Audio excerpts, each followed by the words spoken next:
ماء زمزم لما شرب لہ۔ امام الانبیاء جناب محمد الرسول اللہ صلی اللہ علیہ وسلم کا فرمان ہے کہ زمزم کا پانی جس نیت کے لیے پیا جائے اور جس نیت کے ساتھ اس کو استعمال کیا جائے، اللہ رب کائنات اس شخص کی اس مراد کو، اس نیت کو پورا کرتے ہیں۔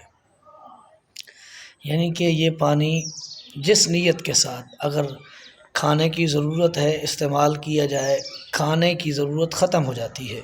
صحیح مسلم کی روایت ہے، حضرت ابوذر غفاری رضی اللہ تعالیٰ عنہ 30 دن بیت اللہ میں رہے، کوئی کھانے کا انتظام نہیں تھا۔ جب نبی علیہ الصلوۃ والسلام سے ملے تو آپ نے پوچھا کہ آپ کے کھانے کا انتظام کون کرتا تھا؟ تو انہوں نے جواب دیا کہ میں زمزم کا پانی پیتا تھا، میری بھوک ختم ہو جاتی تھی اور یہی وجہ ہے کہ میں اتنا موٹا تازہ ہوں۔